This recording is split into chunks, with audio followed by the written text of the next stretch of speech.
Communication is the largest single factor that determines the quality of our relationships. And as trainers, instructors, and other health professionals, our ability to communicate effectively will drive the success of our career.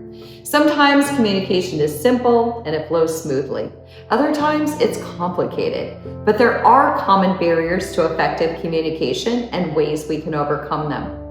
I'm Angie Miller. I'm an NASM Master Instructor and Mental Health Therapist, and I have 5 ways to help you overcome barriers to effective communication. Number 1, when you're not sure what to say, pause. You know how it is when you come up with the perfect thing to say long after a conversation is over, or you regret something you didn't say?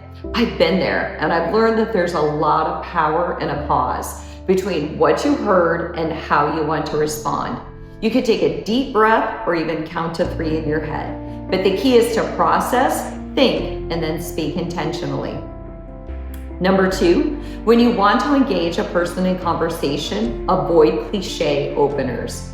How are you doing? How's everything going? These are the questions people ask as they're passing us by. They're not really looking for a meaningful response. If we want to engage a person in conversation, we have to be more original and authentic and avoid questions that require a one-word answer. Like, what's your puppy up to? Or how are your kids enjoying school? Whatever question applies to their life and makes them feel valued, that's what matters most. Number 3, when you want conversational flow, paraphrase. Sometimes we need clarification, and other times we just want to keep a conversation flowing, and a paraphrase works great. A paraphrase is just a simple reflection of what we heard the other person say. A client says, "Work has been really difficult lately, and I'm struggling to stay motivated to exercise." So we might say, "It sounds like work is interfering with things you value." If we get it wrong, they can correct us. But the idea is that meaningful conversation requires understanding, and we can build that through reflection. Number 4, when you're upset, adopt the 24-hour rule. When I taught stress management to university students, this was one of my favorite rules of engagement. Let's say you get an email or a text from a client or coworker, and it's not a good one. Rather than respond right away, formulate a response on a blank email, but don't send it. And in 24 hours, when your emotions are in check, you can determine if it's safe to send or if it needs revising. With a live conversation, you can just say, "Hey, thanks. How about if you give me some time to think about this? I'll get back with you tomorrow."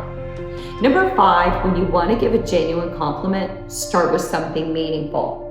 We often say things like, "Good job," or "You're doing great," but those compliments lose their impact.